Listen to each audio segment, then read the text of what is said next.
नाज़रीन, इस वक्त मैं यूनिटी कॉलेज में हूँ और यहाँ पर आर्ट और साइंस एग्जीबिशन जो बच्चों की क्रिएटिविटी को पूरी दुनिया तक पहुँचाने का एक अहम किरदार अदा कर रही है। हमारी कोशिश है कि हम खदीजा टीवी पर इस तरह के प्रोग्राम आप तमाम नाज़रीन की खिदमत में पेश करें ताकि बच्चों की हौसला अफजाई हो और बच्चों को एक ऐसा मुकाम भी हासिल हो ताकि वो अपनी क्रिएटिविटी में, अपनी ज़िंदगी के उस शोबे में आगे बढ़ें और इस मुल्क का नाम रोशन करें। हम इस वक्त मौजूद हैं 11th के कुछ बच्चे हैं हमारे साथ, उन्होंने अपना एक प्रोजेक्ट बनाया हुआ है। ये प्रोजेक्ट न सिर्फ साइंस की तालीमात को आगे करता है बल्कि ये भी शो करता है कि अपने आगे बढ़ने के बाद, इस हुनर को ले जाने के बाद, इनमें से कुछ बहुत बेहतरीन साइंटिस्ट होंगे, कुछ साइंस के तालिब इल्म बढ़ते बढ़ते इस कॉलेज का और यहाँ मुल्क का भी नाम रोशन करेंगे। आइए हम इन बच्चों से बात करते हैं और इस प्रोजेक्ट के बारे में बात करते हैं कि इस प्रोजेक्ट को बनाने में इन्हें क्या दिक्कत आई और कैसे ये प्रोजेक्ट काम करता है और ये किस लिए इन्होंने बनाया हुआ है। हम लोगों ने ये जो मॉडल बनाया है, ये बेसिकली मॉडल हम लोगों ने जो तैयार किया है ये इस चीज़ों के लिए किया है कि जहाँ पे मोस्टली ये इंडिया है, यहाँ पे ज़्यादातर जो रोड्स होती हैं, ज़्यादातर जो चीज़ें होती हैं वो वन साइडेड काफ़ी रोड हम लोगों को मिलती हैं, बहुत कम जगहों पे हमें डबल साइडेड रोड्स मिलती हैं। तो अगर हम ये जो हमारा मॉडल है बेसिकली ये है बीच, जैसे हिली एरियाज़ में क्या होता है कि हिली एरियाज़ में रोड काफ़ी कंजस्टेड होती है, तो अगर हम हिली एरियाज़ में हम लोग को रोड प्रिवेंशन के लिए बेसिकली इस मॉडल का नाम है रोड प्रिवेंशन के लिए हम लोगों ने यूज़ किया है। तो इसमें ये है, ये 2 सेंसर हम लोगों ने लगाए हुए हैं, यहाँ पे सेंसर और ये सेंसर लगा हुआ है और इसका बर्जर जो है वो यहाँ पे सिग्नल दूसरी कार्स को पहुँचा रहा है। तो जैसे कि हम आपको इसको मॉडल को वर्क करके दिखाते हैं कि ताकि आपको इससे ज़्यादा अच्छे से समझ में आ जाए। ये जैसे कि यहाँ से कार आ रही है, जैसे ही ये सेंसर के पास पहुँचेगी यहाँ पे दूसरे सेंसर को पता चल जाएगा कि इधर से कोई कार आ रही है, वो अपनी कार की स्पीड स्लो कर लेंगे। उसके बाद जैसे ये कार नॉर्मली आराम से जा कर के ये यहाँ से निकल जाएगी। जैसे यहाँ पे ये दूसरी कार है, ये अगर इस तरफ से आ रही है, जैसे ही इसके सामने पहुँचेगी इस सिग्नल को इसको पता चल जाएगा, यहाँ पे जो भी कार में बैठा हुआ है उसको पता चल जाएगा कि यहाँ पे कार है, तो अपनी स्पीड को स्लो कर लेगा। तो ये कार यहाँ से बहुत आराम से निकल सकती है, जिसकी वजह से जितने भी एक्सीडेंट हो रहे हैं वो काफ़ी हमारे बच जाएंगे। तो मैं ये बताना चाह रहा हूँ कि ये टेक्निक्स जो हैं ये बाकी काफ़ी कंट्रीज़, फॉरेन कंट्रीज़ में यूज़ हो रही हैं, जैसे कि सऊदी अरेबिया, बाकी और फॉरेन कंट्रीज़, पर ये टेक्निक हमारे इंडिया में बहुत कम यूज़ हो रही है। इसलिए हम लोगों ने इसको बना करके रिप्रेजेंट किया है कि हमारे इंडिया में भी इस टाइप की टेक्निक्स का यूज़ करना चाहिए, जिससे हमारे काफ़ी एक्सीडेंट्स जो हैं वो कम हो सकेंगे। शुक्रिया। इनसे आपके अपने बारे में बताएं, आप क्या करना चाहेंगे इन फ्यूचर? मैं ऐसा कुछ करना चाहूँगी ताकि जिससे कि मैं लोगों की मदद कर सकूँ। जैसे ये मॉडल भी हम लोगों ने इसलिए सोचा ताकि हम लोग एक्सीडेंट्स को काफ़ी कम कर सकें। जैसे कि आपने देखा कि हम लोगों ने ये इसीलिए बनाया है, तो मैं आगे ऐसा कुछ करना चाहूँगी कि मैं लोगों के लिए कुछ कर सकूँ। बहुत बहुत शुक्रिया हमसे बात करने का और आपने हमारे प्रोजेक्ट के लिए, और उम्मीद करते हैं कि आपका फ्यूचर जो हो बहुत ब्राइट हो और आप इस रोशन चिराग की तरह से और ज़्यादा अपनी रोशनी इस मुल्क को दें। आइए नाज़रीन, हम बात करें कुछ और स्टॉल पर जहाँ पर बच्चों ने साइंस और टेक्नोलॉजी को रखते हुए अपने प्रोजेक्ट तैयार किए हुए हैं। नाज़रीन, इस वक्त यूनिटी कॉलेज में जो साइंस और टेक्नोलॉजी के ऊपर जो बच्चों की एग्जीबिशन है उसमें उनकी क्रिएटिविटी कैसे झलक कर आती है। हमारे साथ बहुत नन्हे मुन्ने से बच्चे हैं और उनसे जानेंगे कि उन्होंने ट्रांसपोर्टेशन के लिए क्या इनोवेट किया है और कैसे इसको वर्क करते हैं। तो सबसे पहले हम आपका नाम जानना चाहेंगे। नरजस फातिमा। आप किस क्लास में हैं? Class 7th। आपने ये क्या बनाया, इसके बारे में बताएं हमें। We have made this penguin robot. It is working robot and it is used for transportation and it can speak. It is structured by Bisleri bottle. आप हिंदी में भी बोल सकती हैं क्योंकि हमारे ज़्यादातर जो व्यूअर हैं वो या तो उर्दू समझते हैं या हिंदी। तो ये एक रोबोट है, वर्किंग रोबोट, जो कि चलता भी है, बोलता भी है और ये ट्रांसपोर्टेशन के लिए काम आ सकता है और इससे आप मतलब ये चलेगा भी और बोलेगा भी, सब करेगा। कैसे करता है जरा मैं कैसे करता है? वकीला नीचे रख दो, वकीला। नाज़रीन, आपने देखा कि इन बच्चों की क्रिएटिविटी जो है वो ऐसी है कि अगर इनको तराशा जाए तो मुस्तकबिल में आने वाले दिनों में ये हिंदुस्तान के ऐसे रोशन चिराग होंगे जो अपनी रोशनी से इस मुल्क को ज़रूर रोशन करेंगे। रोज़मर्रा की ज़िंदगी में जब हम अपनी सड़कों पर निकलते हैं तो ट्रांसपोर्टेशन का क्या हाल होता है। अभी आपने वहाँ से शुरू किया और इस तमाम चीज़ों को इनोवेशन के तौर पर आज इस साइंस और टेक्नोलॉजी की इस एग्जीबिशन में यूनिटी कॉलेज में बच्चों ने दिखाया है। इस वक्त एक रोबोटिक कार जो हमारे एक स्टूडेंट ने बनाई है, हम उन तालिब इल्म का नाम जानते हैं, क्या नाम है? रिफत ज़हरा। रिफत, आपने ये क्या बनाया हुआ है? सर मैंने जीप बनाई है डीसी मोटर की हेल्प से, which converts kinetic energy mechanical energy में कन्वर्ट करते हैं। मैंने नॉर्मल जीप बनाई है, सच स्मॉल मॉडल। तो इसमें ये वायर सिस्टम जो आपने लगाया हुआ है, तो ये एक तरीके से इसको आगे ले जाने में आप क्या इस तरह से सोच रही हैं कि इस तरह की कार बनाई जाए जिसमें वायरलेस का सिस्टम हो और कहीं ना कहीं किसी अलग एनर्जी पावर से चलाई जाए? यस सर, हो सकता है। हो सकता है ना, जहां हम पावर ले सकते हैं सूरज से, है ना, पैनल से भी बन सकता है। चलिए, तो ये आपने कैसे वर्क करते हैं, ज़रा आप हमें दिखा के बताएं। मैं अपने कैमरामैन से कहूँगा कि ज़रा इस डेमो को ज़रूर दिखा दें।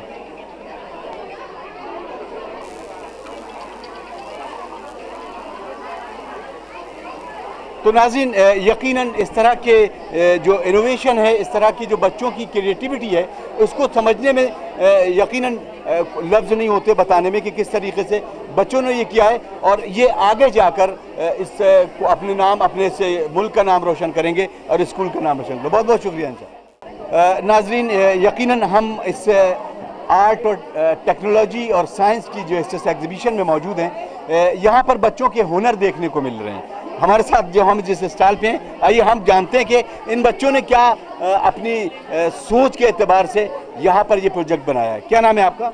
मेरा नाम फैज़ अली रिजवी है। किस क्लास में है? मैं 7th B में हूँ। आपके साथ ये लोग सब लोग मौजूद हैं, ये आप इसके टीम लीडर हैं? यस।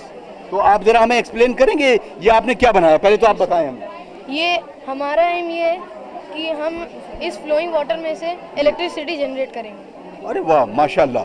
तो आपने इसको प्रोजेक्ट को बनाने में कितने दिन लगाए हैं? सर 3 और 4 डेज। 3 है और 4 डेज। तो बड़े होके क्या बनने का इरादा है? Sir engineer. इंजीनियर, वो भी किस फील्ड में? Sir mechanical. Mechanical engineering. तो जाहिर सी बात है, जब आप अभी इलेक्ट्रिक और इलेक्ट्रॉनिक की बातें कर रहे हैं तो मैकेनिकल इंजीनियर तो होंगे अच्छे। तो ज़रा आप इधर आके बताएं और इस प्रोजेक्ट के बारे में कि किस तरीके से ये वर्क करता है। हमारे साथ ये जो बच्चे हैं, इन बच्चों की क्रिएटिविटी के साथ इनका जो एक्सप्रेशन है, यानी जो बताने का तरीका है, ये भी आप समाप्त फरमाएं ताकि ये भी समझ में आए कि बच्चे जब अपना प्रोजेक्ट तैयार करते हैं तो उसको प्रेजेंट कैसे करते हैं। आइए हम समझते हैं इनसे।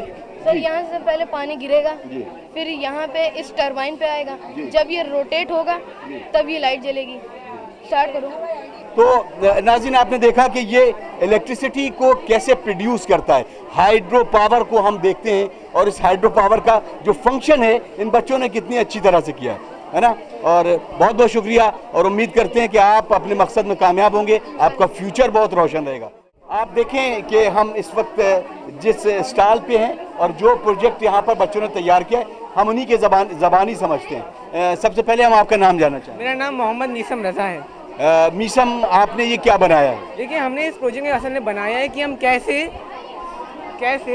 घर के कम पैसे में छोटे मोटे लोहे को मेटल को जोड़ सकते हैं। इसमें हमने क्या किया, केमिस्ट्री का एक धातु लिया है, कंपाउंड लिया है जिसका नाम है कैल्शियम कार्बाइड। इसे जब हम पानी के साथ रिएक्ट कराते हैं तो एक गैस निकलती है और इस गैस को जलाने पे एक अच्छी सी फ्लेम निकलती है जिससे हम छोटे मोटे मेटल को जोड़ सकते हैं। तो अभी मेरे दोस्त इस छोटे से मेटल को जोड़ के दिखाएंगे कि कैसे इससे फ्लेम निकलती है और एक मेटल को जोड़ा जा सकता है। चलिए, तो हम देखते हैं ये चीज़ ये लोगों के लिए और हमारे मुल्क के लिए और आज की इस टेक्नोलॉजी को बढ़ाने के लिए कैसे कारगर साबित हो सकती है। तो हम इन बच्चों से सीखते भी हैं कुछ। सर आप थोड़ा माइक यूज करिए।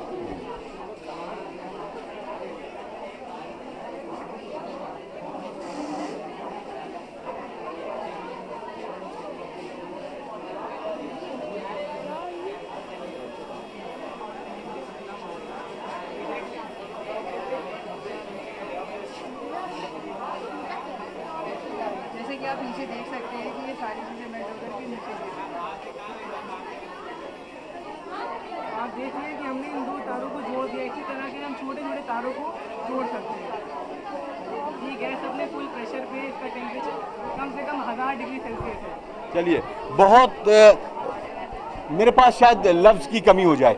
इन बच्चों ने अगर अपने इस उम्र में आकर अगर ये इनोवेशन किया है तो यकीन जानिए कि इनके अंदर वो हुनर बाकी है, मौजूद है, ताकि इनको अगर हम ये कहें कि जिस तरीके से हीरे को तराश कर उसको और खूबसूरत बनाया जा सकता है, तो इन बच्चों का ये क्रिएशन, ये क्रिएटिविटी आगे ले जाकर मुल्क को बहुत कुछ देने वाली है और हम उम्मीद करते हैं कि इनका जो फ्यूचर हो बहुत ब्राइट हो।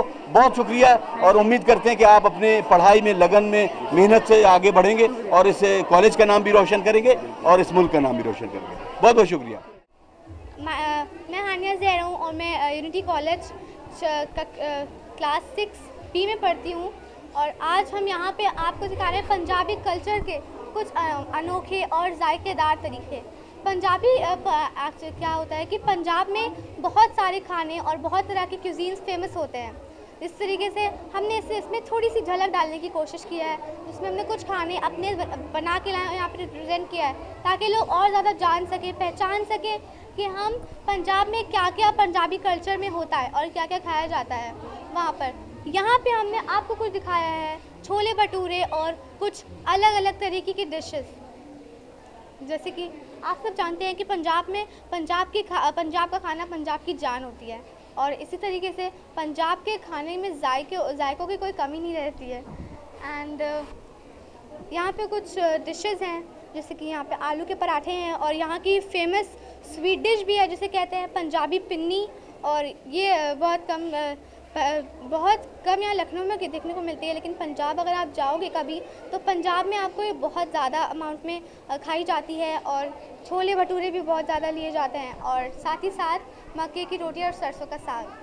नाज़रीन, हम जिससे बच्ची की बात कर रहे थे उसका नाम है हानिया और हानिया से मैंने वादा किया था कि हम अपने चैनल पर एज एन एंकर उसको आगे बढ़ाएंगे, लेकिन हानिया ने मुझे वक्त नहीं दिया। लेकिन आज अपने हानिया की इस कैपेबिलिटी को भी देखा। उम्मीद करते हैं कि इस तरह के बच्चों की जो कैपेबिलिटी होती है उसको आप लोग देखेंगे भी और सराहेंगे भी।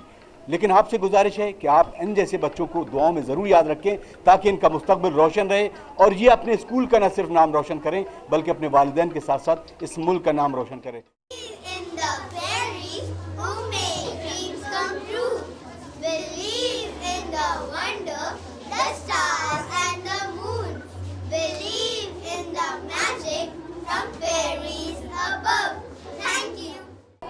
नाज़रीन, यकीनन हम आज यूनिटी कॉलेज में जो हुसैनाबाद कैंपस में आर्ट और साइंस टेक्नोलॉजी के अकॉर्डिंग जिस तरीके से बच्चों के इनोवेशन देखें, उसी तरीके से इस एग्जीबिशन के साथ साथ बच्चों की क्रिएटिविटी को जिस अंदाज में उनके टीचर ने निखारा है, वैसे ही हम जब बात करते हैं तो इस्लामियात के बारे में और थियोलॉजी के बारे में किस तरीके से बच्चों के अपने तासुरात होते हैं। बच्चे अपने मज़हब से मोहब्बत भी करते हैं और उन लोगों से भी मोहब्बत करते हैं जो मज़हब को पहुंचाने वाले हैं, यानी हमारे वो रहबर।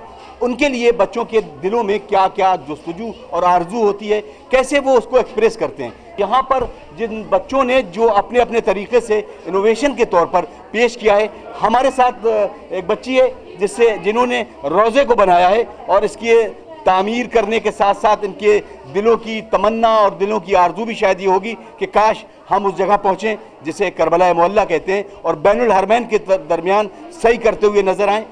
हम उनसे बात करते हैं कि उन्होंने ये इनोवेशन कैसे किया और कहाँ से सीखा। सबसे पहले आपका नाम क्या है? यशरा फातिमा। किस क्लास में पढ़ती है? 4th A। 4th में। फ्यूचर में क्या करने का इरादा है, क्या बनेंगे बड़े होके? हदीस खान। हदीस खान, यानी आपने इस दीनियात को इसीलिए लिया है ताकि आप आगे एक बेहतरीन से प्रीचर बने। बेहतरीन। आपने ये जो बनाया है तो इसको जरा एक्सप्लेन करें, ये क्या किसका रोज़ा है और कैसे बनाया आपने? These all are Jari of Imam Hussain and I have made it with the paper and cardboard and I wish that I have to go in Arba'in of Karbala of Imam Hussain. जज़ाकल्लाह। तो कुछ इमाम हुसैन के बारे में बताएंगी? कोई हदीस याद है इमाम हुसैन?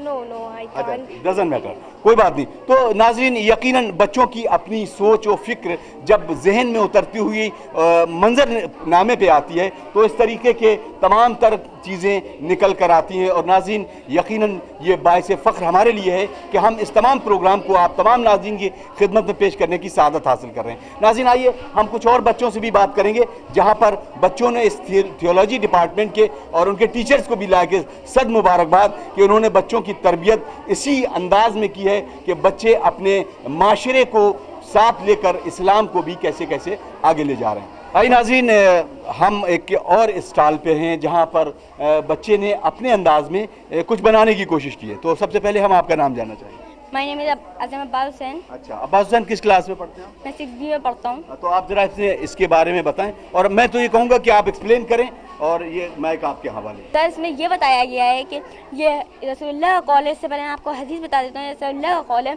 कि इसमें हर जाहिल इंसान हमेशा पीछे आता है और पढ़ा लिखा इंसान हमेशा आगे आता है। जैसे कि आप इसमें देख सकते हैं कि ये ऑनेस्टी है, पीस, रिस्पेक्ट, ब्रदरहुड, होप, ये हमेशा हरा भरा रहता है। इसमें फल उगते हैं। ये लिटरेट, आइए इनलिटरेट की बात की जाए, ये लाई है, ये लस्सी, अब्यूजिंग, स्टीलिंग, डिसऑनेस्टी हमेशा सूखा पड़ा रहता है। ये लिटरेट है और ये इनलिटरेट है।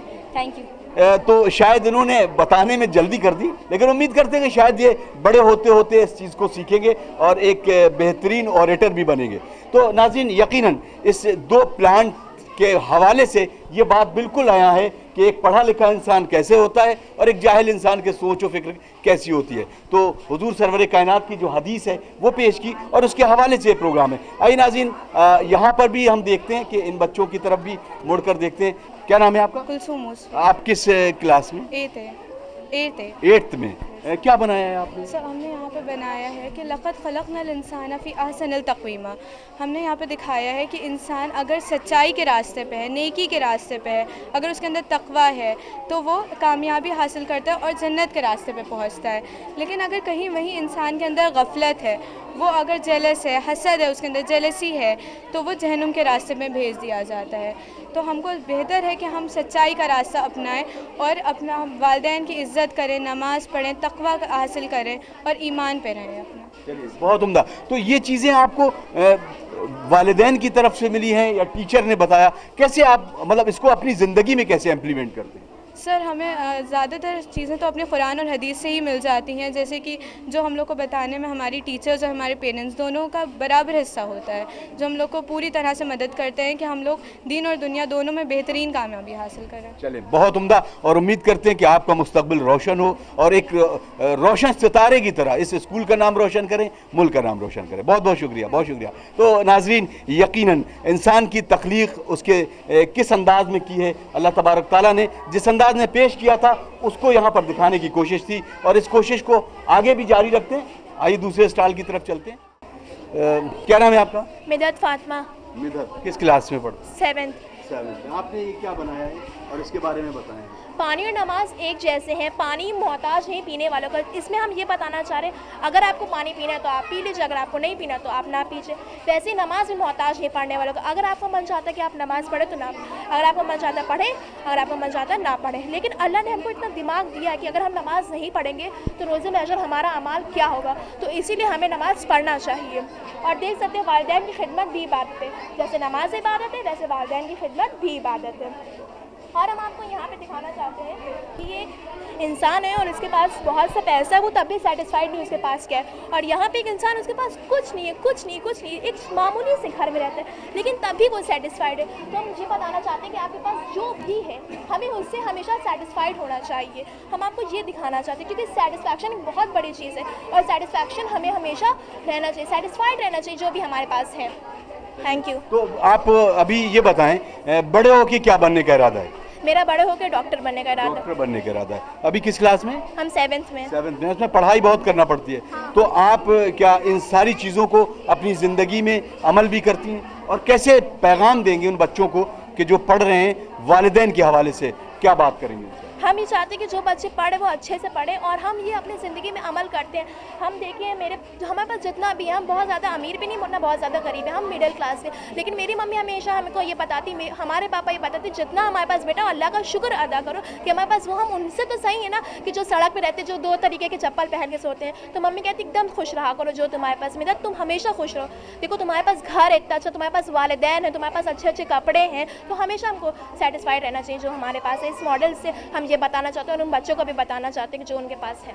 जज़ाकल्लाह। यानी यकीनन ये खूबसूरत जेवरात वो सिर्फ कानों में और गले में पहन लेने से नहीं होते हैं, वो इंसान के थॉट्स होते हैं, उनकी फीलिंग्स होती है और वो अपनी सोच व फिक्र के साथ जब दुनिया के सामने पेश होते हैं तो इंसान कहता है कि यही वो है कि जो खालिक ने ऐसे में तकवीम पर खल्क किया था। बहुत बहुत शुक्रिया। और नाज़रीन, यकीनन इस यहाँ पर आने के बाद एक दिल ने एक वो चाहा कि जो शायद मैं ये चाहता था कि इस तरह के बच्चों का इनोवेशन हो। आइए हम दूसरे स्टॉल की तरफ भी चलते हैं और बच्चों से जानने की कोशिश करते हैं। आइए नाज़रीन, हम इधर देखते हैं कि इस बच्चे ने भी अपने ख़यालात को यहाँ पर जो पेश किया है वो क्या है। क्या नाम है आपका? मोहम्मद अयान। मोहम्मद अयान। किस क्लास में पढ़ते हैं आप? 7th। क्या बनाया है आपने? हमने ये बनाया है कि कल और आज में क्या फ़र्क है। पहले तस्बीह पढ़ी जाती थी इस तरीके से और अब पढ़ी जाती है डिजिटल तरीका आ गया, जैसे उंगली में अंगूठी टाइप का। और पहले कुरान पढ़ा जाता था बुक्स से और अब आ गया टीवी एंड मोबाइल्स। पहले बुक्स की ज़्यादा वैल्यू होती थी, अब बुक्स की होती है लेकिन उससे ज़्यादा होने लगी है मोबाइल फ़ोन्स की। तो इस तरीके से, तो इससे मैसेज क्या आप कन्वे कर रहे हैं? कि हमें पढ़ना चाहिए, मोबाइल अच्छी चीज़ है, मोबाइल का हमें इस्तेमाल सही और सही मौके पर करना चाहिए। चलिए, यानी डिजिटल गैजेट को किस तरीके से अच्छी तरह से यूज़ किया जा सकता है। तो यकीनन नाज़रीन, यहाँ पर बच्चों के हर एक तरीके के अपने अपने तासुरात हैं और उन तासुरात के साथ उनका एक्सप्रेशन जो है वो किस तरीके से है, ये आपने देखा। ये खौल मासूमीन है कि सफाई और पाकीज़गी में क्या चीज़ है। इस घर में सफाई और पाकीज़गी दोनों चीज़ें, ये घर कितना साफ़ और सुथरा है और इस घर में कुछ भी नहीं है, ये घर कितना गंदा है। तो हम दूसरों को ये लेसन देना चाहते हैं कि अपने घर में सफाई और पाकीज़गी रखना चाहिए। पाकीज़गी जो है वो ईमान का एक जुज़ भी है जी। तो आगे ये सूरह फित्र की आयत है कि शैतान हम लोग को कैसे माइंड का हम लोग का डिस्ट्रैक्ट करता है। फेसबुक, इंस्टाग्राम, व्हाट्सएप, गूगल, हमें इन सब का सही इस्तेमाल करना चाहिए और सही मौके और सही वक्त पर करना चाहिए।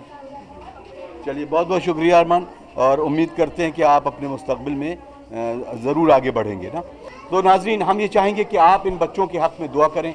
जो ये प्रोग्राम देख रहा है, जिन के यहाँ पर हमारे इस चैनल के ज़रिए पैगाम पहुँच रहा है, बच्चों के हक़ में दुआ करें, उनके वालिदैन के हक़ में दुआ करें कि उनकी तालीम और तरबियत के हवाले से बच्चों ने जिस तरीके के पैगामात यहाँ पर दिए हैं, लाख सद मुबारकबाद उनके टीचर्स भी और यूनिटी कॉलेज का तमाम वो टीचर्स का अमला जिन्होंने बच्चों के अंदर ये हौसला अफजाई की और बच्चों ने यहाँ पर ये प्रोग्राम पेश किया। तो जितना भी इंसान इस दुनिया में जितना पैसा कमा ले, लेकिन जब वो मरेगा, जब वो मरेगा तो खाली दो चीज़ खाली लेके जाएगा। एक वो अपना आमाल लेके जाएगा और एक कफन लेके जाएगा।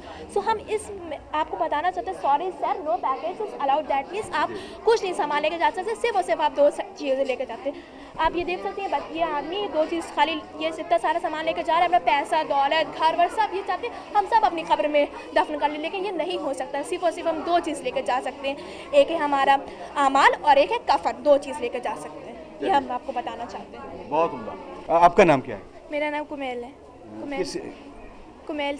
कुमेल जहरा। कुमेल सैयद। कुमेल सैयद। आप किस क्लास में पढ़ते हैं? हम क्लास 9th भी। 9th में। तो ज़रा आप अपने इस के बारे में बताएं। ये जहालत की वजह से सारे लोग और सब परेशान होते हैं उनके दिमाग में, क्योंकि कूड़ा भरा होता है। और एक तरफ है इल्म, जिसमें हर आपको सब कुछ पता होता है और आप एकदम सुकून में रहते हैं, आपको कोई टेंशन, कोई वरी की ज़रूरत नहीं होती।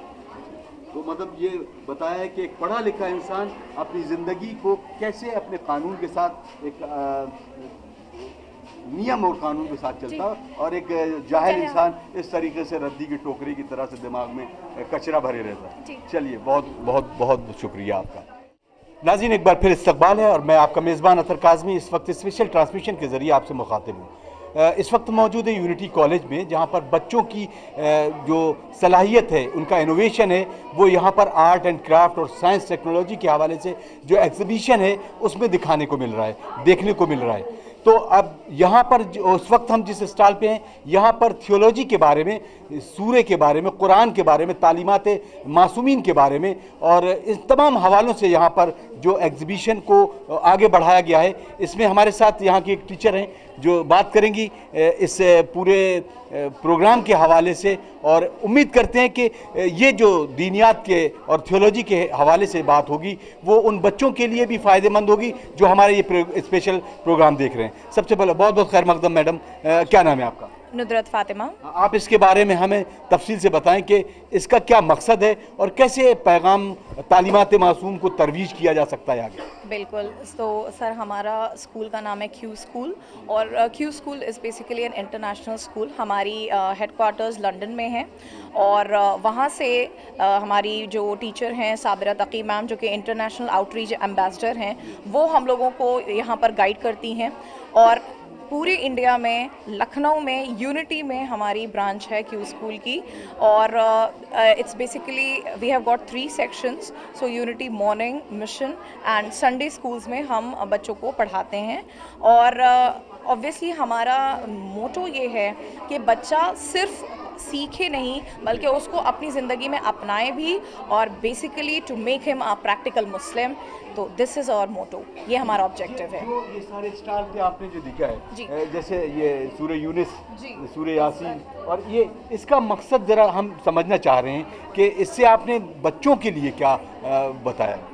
ये है हमारा QCT section. QCT is based upon all the Quranic sections. हम उसमें सूरों के बारे में छोटी छोटी आयात लेकर के उनको एक्सप्लेन करते हैं कि उस सूरे में मेजर चीज़ क्या बताई गई है, उससे हमें क्या चीज़ सीखने को मिल रही है, और उसी तरीके से हम बच्चों को उससे लाइफ लेसन्स देते हैं। तो फॉर इंस्टेंस हम लोगों ने एक लेसन किया था सूरह दुखान पर। सूरह दुखान में एक आयत है कि एक धुआं निकलेगा और धुआं निकल करके वो हर चीज़ को जालेगा। या क़यामत से पहले की एक वो थी, निशानी है।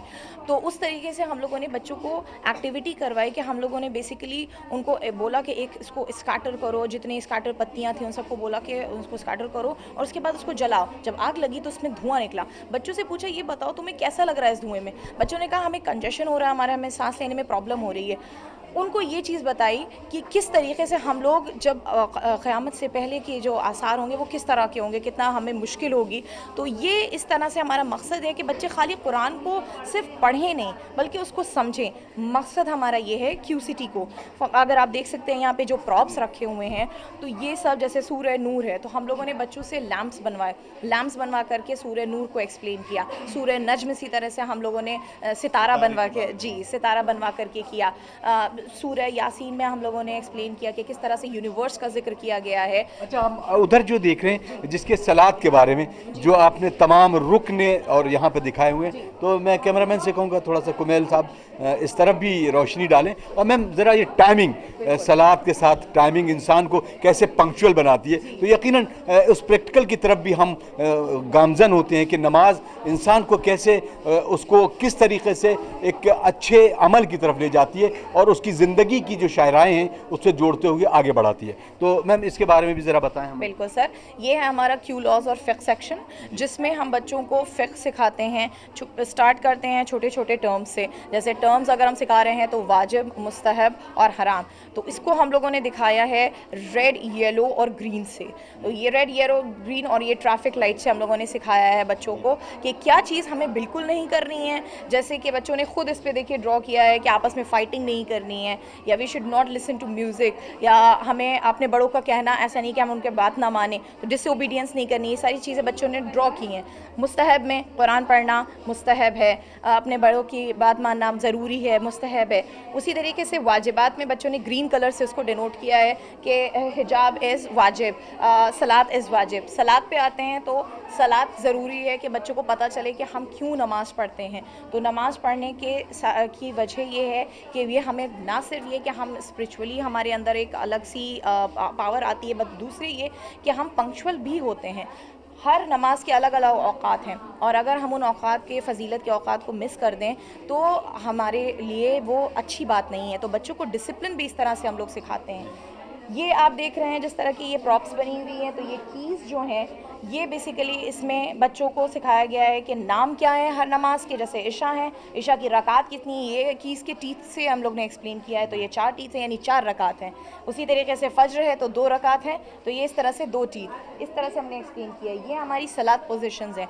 बहुत छोटे बच्चों को जिन्होंने मे बी अभी नमाज़ पढ़ना स्टार्ट भी नहीं किया है, उनको इससे फैमिलियराइज़ कराने के लिए कि हम नमाज़ पढ़ते हैं तो कैसा दिखता है, क्या होता है, ये इस तरह से हम हम लोगों ने क्लास में एक्टिविटीज़ के थ्रू बच्चों से बनवाया और करवाया। तो इस तरह से हम लोगों ने नमाज बच्चों को एक्सप्लेन की। पेरेंट्स का जो रुझान है वो इन सब चीज़ों को देखने के बाद जो आपसे बात करते होंगे तो वो कैसा एक्सपीरियंस आपको रहा है? अभी तक के सर हम लोगों से बहुत खुश हैं, पेरेंट्स बहुत ज़्यादा मुतमईन हैं, क्योंकि जब हम लोगों ने अभी आगे चल के आपको क्रॉस करिकुलम और दूसरे सेक्शंस भी दिखाते हैं, जब उन लोगों ने देखा तो उन्होंने कहा वाकई ज़रूरी है कि आज के ज़माने में बच्चों को अपने मज़हब की नॉलेज होनी चाहिए और उसी से हम एक अच्छे इंसान भी बन सकते हैं। तो अगर हम खुद अपने आप में डिसिप्लिन्ड होंगे और उसी तरीके से हम अगर अपने मज़हब की नॉलेज रखे होंगे तो हम एक अच्छे इंसान बनेंगे और इसी तरह हम अपने इस्लाम का मैसेज प्रोपोगेट करेंगे जिस तरह रसूल अल्लाह ने किया। बहुत बहुत शुक्रिया, बहुत शुक्रिया। नाज़रीन, यकीनन इस थियोलॉजी डिपार्टमेंट में, यानी जो डिपार्टमेंट ऑफ थियोलॉजी है, जहाँ पर दीनियात की तालीमात को इन तमाम तरह चीज़ों से दिखाया गया है, कुरानी तालीम हो या मासूमीन के वो तमाम अक़वाल हों जिसको ज़मीन पर किस तरीके से बच्चों के जहनों तक पहुँचाया जा सकता है। एक इंसान जो कि एक बेहतर इंसान बन सकता है अगरचे वो इस्लामी तारीख़ के इस्लामी मुनासबत के साथ अपने अहकाम को आगे ले जा रहा है। तो नाज़रीन, उम्मीद करते हैं कि हम खदीजा टीवी पर वो तमाम प्रोग्राम इस तरीके से इस हवाले से पेश करते रहते हैं और आप इस तमाम प्रोग्राम से जुड़ते भी रहते हैं। लेकिन आज का ये प्रोग्राम स्पेशल इस बात से है कि ये तमाम चीज़ें उन बच्चों ने अपनी क्रिएटिविटी से आप तमाम नाज़रीन की खिदमत में पेश करने की सादत हासिल की है। यूनिटी कॉलेज के इस शोबे में, जिसे थियोलॉजी डिपार्टमेंट कहते हैं, और इस दीनियात के हवाले से बच्चों ने जो कारनुमाया अंजाम दिया है उसको आपने देखा कि बच्चों के अंदर की जो खासियत होती है कि वो इनोवेट करें और उसको अपने जहन के साथ साथ कागज़ पर एक शक्ल के तौर पर निकालें या वो किसी मॉडल के तौर पर निकालें। लेकिन इनके साथ साथ इन बच्चों को हुनर को और आगे कैसे ले जाया जा सकता है, इसमें एक टीचर ही उसको आगे ले जाने में सबसे ज़्यादा कारगर साबित होता है। हमारे साथ थियोलॉजी डिपार्टमेंट के टीचर आली जनाब मौलाना अरशद हुसैन साहब हैं। तो हम ये जानना चाहेंगे मौलाना कि इस तरह के डिपार्टमेंट वाइज प्रोग्राम को बच्चों के अंदर कैसे और बढ़ाया जाए ताकि न सिर्फ वो यहाँ पर अपना करें बल्कि अपने अमली ज़िंदगी में भी इसको आगे बढ़ाएं। अस्सलाम वालेकुम नाज़रीन, और मैं आपका भी सलाम पेश करता हूँ आपकी खिदमत में भी। और सबसे पहले तो मैं मौलाना कल्ब सादी साहब का शुक्रगुज़ार हूँ और उनके लिए दुआए सेहत करता हूँ कि अल्लाह उनके साए को हम लोग पर, हम सब पर, पूरी उम्मत पर, मिल्लत पर तादेर इंशाअल्लाह बरकरार रखे और उनके साए में हम सब परवान चढ़ें। जैसा कि आप देख रहे हैं कि यहाँ पर जितने बच्चे हैं वो दीनियात के जो प्रोजेक्ट उन्होंने बनाए हैं वो या तो कुरानी आयात के ऊपर बेस करके बनाए हैं या रिवायत मासूमीन को बेस करके बनाए हैं। और ये एक बात की तरफ इशारा है कि हमारा कुरान हो चाहे मासूमीन के अक़वाल हों वो पुराने नहीं हैं, वो हर ज़माने के एतबार से नए हैं। और जो प्रॉब्लम या जो मुश्किलात इस वक्त हम लोग फेस कर रहे हैं ज़माने में, जैसे आपने देखा होगा ग्लोबल वार्मिंग है या सोशल मीडिया है, इन सब को अगर देखा जाए तो एक हमारे लिए एक मसला भी बने हुए हैं और इन सब मसाइल का हल भी कुरान और मासूमीन की हदीस में पेश किया है। उन्हीं सबको बच्चों ने पेश किया है कि किस तरह से हम कुरान और रिवायात और अहले बैत के सहारा लेकर इन तमाम मसाइल को हल कर सकते हैं। तो दीनियात का शोबा जो यहाँ पर इतना फ़ाल है माशाल्लाह, अल्हम्दुलिल्लाह हम शुक्रगुज़ार हैं अल्लाह के भी कि उसने हम लोग को इतनी तौफ़ीक़ दी कि हम इन बच्चों के साथ इन्वॉल्व होते हैं और बच्चे भी हम लोग के साथ बहुत ज़्यादा कोऑपरेट करते हैं, बहुत ताउन करते हैं। और इन बच्चों की जो कोशिशें हैं उनसे नतीजा हम निकालते हैं कि हम कितना कामयाब हैं, क्योंकि ज़ाहिर है कि हम जो पढ़ाते हैं या इनको सिखाते हैं तो हमारा रोल जो है वो 25% रहता है, 75% इन बच्चों का रोल है। तो इनके जितने भी प्रोजेक्ट हैं इनको देखकर हमको मालूम होता है कि हम कितने कामयाबी तक जा रहे हैं। ये कामयाब है तो हमको भी खुशी होती है और इनके अंदर ये हर इंसान के अंदर एक खूबी मौजूद है, उसको उभारने की ज़रूरत है। तो जिस तरह से काश्तकार होता है जो बीज बोता है तो अपनी फसल देके खुश होता है, उसी तरह हम लोग को मसरत होती है कि जब इन लोग के इनके कामों को देखते हैं और इनकी इन कोशिशों को देखते हैं। चलिए, बहुत बहुत शुक्रिया मौलाना। उम्मीद करते हैं नाजरीन इस तरह की काविशें और कोशिशें जो बच्चों के साथ इनोवेशन के तौर पर यूनिटी कॉलेज कर रहा है, हमारे वो हर इदारे जहाँ पर दुनिया का इल्म के साथ साथ दीनी इल्म को फ़रोग दिया जाए तो बच्चों के अंदर अपनी ज़िंदगी को बेहतर से बेहतर तर बनाने की कोशिश होती रहेगी। मैं और कहना जी चाहता हूँ कि दीनियात जो है इंसान को पीछे की तरफ ले जाने के लिए नहीं है। आमतौर पर जहन में ये रहता है कि दीनियात यानी इंसान जो है वो पुराना उसके जहन हो जाए, वो पुरानी जहनीत उसके अंदर पैदा हो जाए और वो जो है वो ज़माने से बिछड़ जाए। ऐसा नहीं है, ज़माने के साथ साथ चलना सिखाता है दीन और ज़माने के आगे चलना सिखाता है। और कुरान और अहले बैत जो हम हमको तालीम देते हैं कि हम आगे रहें ज़माने में और ज़माने में तरक्की करें। चलिए, यकीनन तो नाज़रीन, यकीनन ये तमाम चीज़ें इस तरीके की हैं कि जिस पर काम होना ज़रूरी भी है और अहम भी है, और इस वजह से बच्चों के पेरेंट्स के भी जिम्मेदारी बनती है कि वो अपने घर के माहौल को ऐसी तरबियत याफ्ता माहौल में ढालें ताकि बच्चा जब निकले तो ये माशरे में जवाब भी जाए कि हमारे समाज के जो बच्चे हैं वो आइनादार बन के अपने वालिदैन के आगे बढ़ें। मैं आपका मेज़बान अतर काज़मी खदीजा टीवी पर इस वक्त एक ऐसे होनहार बच्चे से आपको रूबरू कराने जा रहा हूं कि जिसने न सिर्फ अपने स्कूल का नाम रोशन किया है बल्कि मुस्तकबिल में शायद वो हिंदुस्तान को रिप्रेजेंट करते हुए हिंदुस्तान के लिए एक ऐसा अजीम तोहफ़ा लेकर आए जिसे गोल्ड मेडल कहते हैं, और वो भी उस मुकाम से जहाँ पर हमारे तमाम तर खिलाड़ी जाने की तमन्ना करते हैं और ख्वाब देखते हैं। यूनिटी कॉलेज के इस होनहार स्टूडेंट ने जिस तरीके से यूनिटी कॉलेज को रिप्रेजेंट किया है एक एथलीट के तौर पर, एक स्पोर्ट पर्सन के तौर पर, आइए हम आज उससे गुफ्तगू करते हैं ताकि ये इंटरव्यू उन बच्चों के लिए भी इफादियत रखे जो स्पोर्ट्स में जाना चाहते हैं। ये सिर्फ ना स्पोर्ट में अव्वल आगे आते हैं बल्कि पढ़ाई के मामले में भी उसी तरीके से ये आगे रहते हैं। हम बात कर रहे हैं शुबैर आलम साहब से जो हमारे साथ मौजूद हैं। बहुत बहुत इस्तकबाल, बहुत वेलकम खदीजा टीवी पर। और पहला सवाल जो है आपसे कि ये मौके पर आपको इस वक्त क्या फीलिंग आ रही है?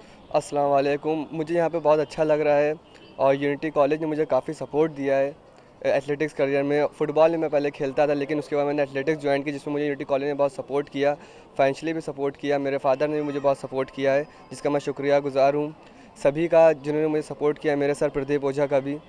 और मैं यहाँ पे खड़े होकर मुझे बहुत खुशी महसूस हो रही है कि मैं ऐसे मकाम पे खड़ा हुआ हूँ जहाँ पे मैं यूनिटी कॉलेज को रिप्रेजेंट कर रहा हूँ, ना कि यूनिटी कॉलेज को सिर्फ रिप्रेजेंट कर रहा हूँ बल्कि अपनी स्टेट लखनऊ उत्तर प्रदेश को। हम इस इंटरव्यू को बिल्कुल इस तरीके से बनाते हैं कि एक कदम से कदम मिला के आगे बढ़ते हैं। सबसे पहले मैं आपका नाम तो खैर मुझे मालूम हो गया, आपके फादर का क्या नाम है? मेरे फादर का नाम ताज आलम है और यूनिटी कॉलेज में ही जॉब करते हैं। अच्छा, तो आप अभी इस यहाँ पर किस क्लास में पढ़ते हैं? मैं क्लास 12 का स्टूडेंट हूँ और हाल ही में मेरे अभी बोर्ड्स का एग्ज़ाम होने वाला है जल्दी। ठीक है, तो अभी पढ़ाई में आपको जिस तरीके से स्पोर्ट्स में आपके टीचर्स ने और आपके तमाम दोस्तों ने इतना आपको हम आपके बारे में बात की मुझसे ताकि मेरा भी ये जस्तजू हुई कि आपसे इंटरव्यू किया जाए, तो पहली चीज़ कि पढ़ाई में कितना दिल लगता है और कैसे आप पढ़ाई को लेते हैं स्पोर्ट के साथ साथ?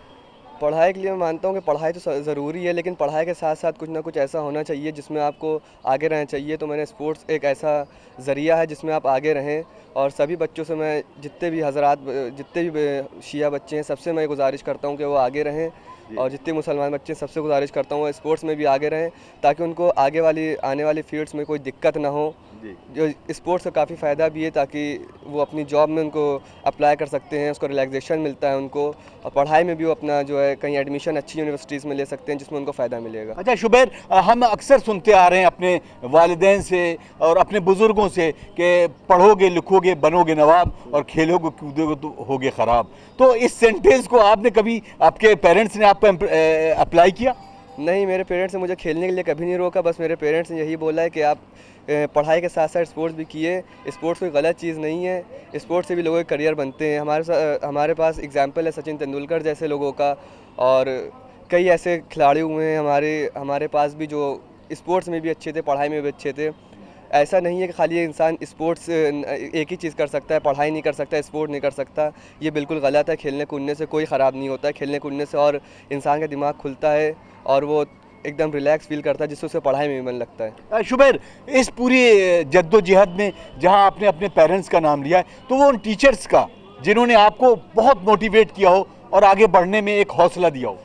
मुझे मोटिवेट तो पूरे स्कूल ने किया है, ख़ासकर मोटिवेट किया मुझे ओझा सर ने, जो मेरे कोच हैं, जो मेरे प्रैक्टिस कराते हैं सुबह शाम। वो अपना कीमती वक्त देते हैं मुझे स्पेशली प्रैक्टिस के लिए, और आमिर सर जिन्होंने मुझे एथलेटिक्स में जाने के लिए बोला था। पहले मैं फ़ुटबॉल खेलता था, उन्होंने मुझे बताया था कि आप एथलेटिक्स ज्वाइन किए, आपकी स्प्रिंटिंग अच्छी है, उन्हीं की वजह से मैं आगे बढ़ा। और यहाँ पे यूनिटी कॉलेज के principal Francis Castelino, doctor S Kalbe Sadiq, Najmul sir और साथ ही साथ मेरी कायनात मैम, निसार मैम, सब ने मुझे बहुत सपोर्ट किया है।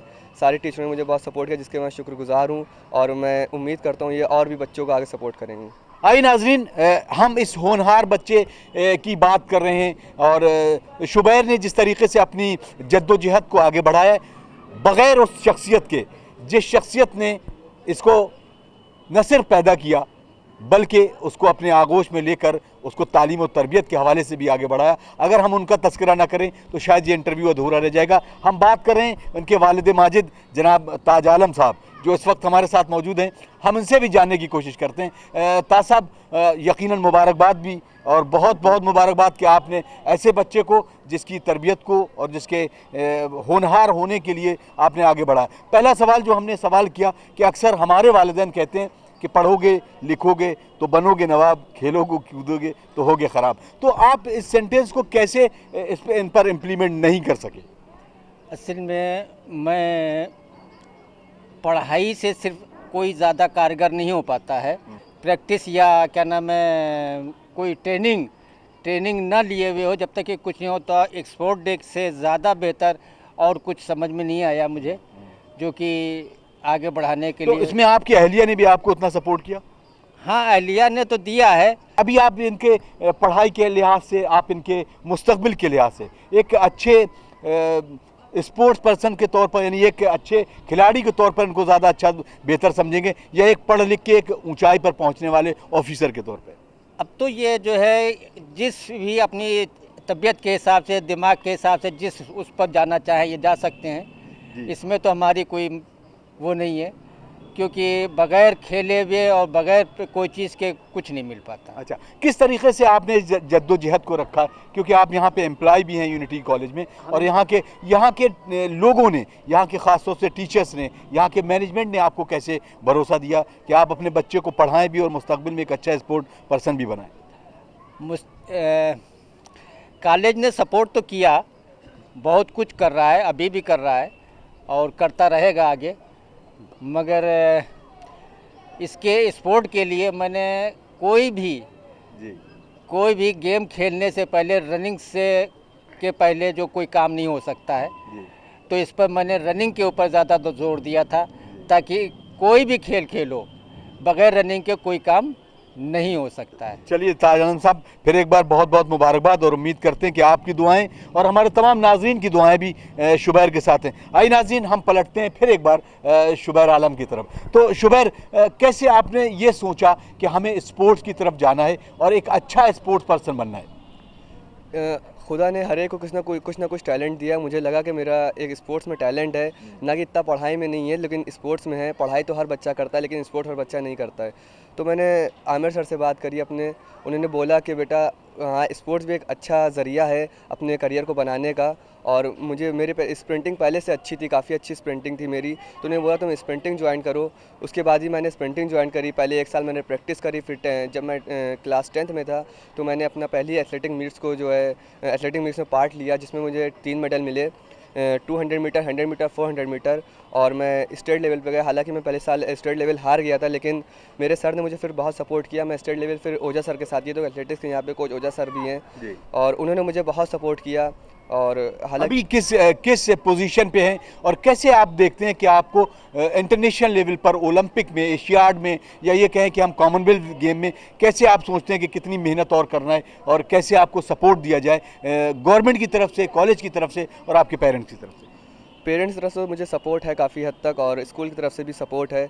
हाँ, अब कॉमनवेल्थ गेम्स और जो इंटरनेशनल गेम्स होते हैं उनकी प्रैक्टिस एकदम डिफरेंट होती है, तो बेटर कोच, और जैसे मैंने केडी सिंह भी ज्वाइन किया था, लेकिन उससे अच्छे कोचेस चाहिए होते हैं, बेहतरीन आपको एकदम इक्विपमेंट चाहिए होते हैं, बेहतरीन जो सामान चाहिए होता है उसके लिए, और एकदम डाइट अच्छी चाहिए होती है, जो कि मैं थोड़ी बहुत लेता भी हूँ लेकिन उतनी नहीं हो पाती है हालांकि। और इसके हिसाब से मुझे जो है लगता है कि जो कोच हैं वो और ज़्यादा, कोच को मेहनत करना होती है, उससे ज़्यादा बच्चे को तो खाली मेहनत करना होती है, कोच को देखना भी होता है बच्चा मेहनत कर रहा है तो उसमें उसका रिज़ल्ट क्या आ रहा है। हालांकि मेरे सर ने बहुत मेहनत कराई है, प्रदीप ओझा सर ने मुझे बहुत मेहनत कराई है, बहुत सपोर्ट किया है और मैं चाहता हूँ कि वो भी मुझे ज़्यादा से ज़्यादा सपोर्ट करें और इंशाल्लाह अगर आगे हुआ तो इंडिया को रिप्रेजेंट करने का मेरा एक दिल की जो ख्वाहिश है वो ज़रूर पूरी होगी इंशाल्लाह। तो मैं शुबैर एक बात जानना चाहूँगा कि आज के इस दौर में जहाँ पर मीडिया का पूरा फोकस कुछ पर्टिकुलर स्पोर्ट्स पर है, तो आपने एथलेटिक्स को ही क्यों चुना और क्या ये आपकी खुद का डिसीजन था या आपके कोच ने बोला या आपके जो सराउंडिंग के दोस्त हैं उन्होंने बोला? ये मुझसे किसी ने बोला नहीं था, एक्चुअली मैं सर पास गया था कि मुझे एथलेटिक्स करना है सर, तो आमिर सर ने बोला हाँ अच्छी चीज़ है, तो मैं इसके अंदर चला गया था। एथलेटिक्स में इंडिया को जो है इतना ज़्यादा नहीं सपोर्ट मिल पाता जितना क्रिकेट में मिलता है, लेकिन और फुटबॉल में भी नहीं मिल पाता है, तो इंडिया को सपोर्ट देना चाहिए, बेटर कोचेस देना चाहिए है, फैसिलिटीज़ अच्छी देना चाहिए। हालांकि जो फैसिलिटीज़ है उसमें ओवर एज बच्चे खेल लेते हैं, चोरी से खेल लेते हैं, जो कि यहाँ नहीं होना चाहिए। इसमें थोड़ा इंडिया एथलेटिक्स में पीछे है और एग्जाम्पल ने यहाँ पे तो हमारी जो उड़न परी जिनको हम लोग कहते हैं उन्हें पीटी उषा और पीटी उषा जो है एक्सप्रेस के नाम से मशहूर हैं, तो काफ़ी हद तक उनकी मेहनत देखी है, मिल्खा सिंह की मेहनत देखी जाए तो अगर उनको अच्छा सपोर्ट मिलता तो वो लोग भी आगे बढ़ते। ऐसे ही मैं चाहता हूँ कि इंडिया पीछे ना रहे और इंडिया को भी काफ़ी हद तक सपोर्ट मिले, इंडिया की गवर्नमेंट इसको सपोर्ट करे, वहाँ के लोग उसको सपोर्ट करें। जो लोग करते हैं लेकिन जो बीच के दलाल होते हैं उनका पैसा खा जाते हैं, वो सब नहीं होना चाहिए इंडिया में, ताकि इंडिया आगे बढ़ सके। चलिए हम आपसे आखिर में पूछना चाहेंगे कि आपका क्या पैगाम होगा उन बच्चों के लिए और उन बच्चों के वालिदैन के लिए कि जो बच्चों को स्पोर्ट्स के जाने से रोकते हैं और ख़ास तौर से जो मैंने अभी सेंटेंस बोला उस सेंटेंस को आप कैसे लोगों से दूर हटाने की कोशिश करेंगे? आप एग्जाम्पल्स ले सकते हैं महान लोगों के जो यहाँ पे गुजरे हैं। एक स्पोर्ट्स एक अलग अपनी फील्ड है, पढ़ाई से हट के। क्या सचिन तेंदुलकर 10th फेल नहीं थे? सचिन तेंदुलकर भी 10th क्लास में 2 बार फेल हुए थे, लेकिन आज 10th क्लास में उनके चैप्टर्स पढ़ाए जाते हैं, 9th क्लास में उनके चैप्टर्स पढ़ाए जाते हैं। तो इसके लिए जो है उनको देखना चाहिए, खाली पढ़ाई नहीं है, पढ़ाई बेशक ज़रूरी है इंसान की जहालियत मिटाने के लिए, लेकिन पढ़ाई के साथ साथ स्पोर्ट्स भी ज़रूरी है ताकि इंसान हर चीज़ में अपने जो है आगे बढ़ सके, अपने को रिप्रेजेंट कर सके और जो उसके अंदर टैलेंट छुपा हुआ है। अल्लाह ने हर एक को कुछ ना कुछ टैलेंट दिया, लेकिन सब चीज़ में टैलेंट नहीं दिया, कुछ ना कुछ कामयाबी होती हैं। हर बच्चा पढ़ाई नहीं कर सकता है। अब इंसान अगर बोले कि पढ़ोगे लिखोगे तो बनोगे नवाब, ज़रूरी नहीं कि वो नवाब बने, क्योंकि कुछ बच्चे जो हैं काफ़ी पढ़ लिख कर भी कुछ नहीं कर सकते हैं, जो क्योंकि उनका टैलेंट अलग होता है, किसी का स्पोर्ट्स में होता है, किसी अलग चीज़ में होता है टैलेंट। तो उस टैलेंट को पहचान के उसको वर्कआउट करना चाहिए ताकि वो आगे जो है उसका बेटर रिजल्ट दे सके। चलिए बहुत बहुत शुक्रिया और उम्मीद करते हैं कि आपका मुस्तकबिल रोशन हो, आप हिंदुस्तान को रिप्रेजेंट करें एज एन एथलीट और हिंदुस्तान के लिए मेडल लेके आएँ। बहुत बहुत शुक्रिया, आपने हमसे बात की, हमें वक्त दिया। नाज़रीन, यकीनन शुबैर आलम जो कि इस यूनिटी कॉलेज की एक आन बान शान की तरह से आगे बढ़ रहे हैं और हमें उम्मीद करना चाहिए कि शुबैर के इस मुस्तकबिल को, जहां पर वो मेहनत के साथ साथ इस स्पोर्ट्स को आगे ले जा रहे हैं, आने वाले दिनों में बहुत सारे कंपटीशन हैं जहां पर उनको उन कंपटीशन पर हिस्सा भी लेना है और नेशनल की तरफ बढ़ना भी है, जबकि ये नेशनल क्वालिफाई कर चुके हैं। तो यूनिटी कॉलेज के इन तमाम तर लोगों का हम शुक्रिया अदा करेंगे कि आपने इस तरीके के एक ऐसे होनहार बच्चे से हमें रूबरू कराया और हम शुबैर का भी शुक्रिया अदा करेंगे। नाज़रीन, इस दुआ के साथ अपने मेज़बान अतर काज़मी को इजाज़त दीजिए कि हम इस तरह के प्रोग्राम आपको के सामने लेकर आते रहेंगे। वस्सलामु अलैकुम वरहमतुल्लाहि वबरकातुहू।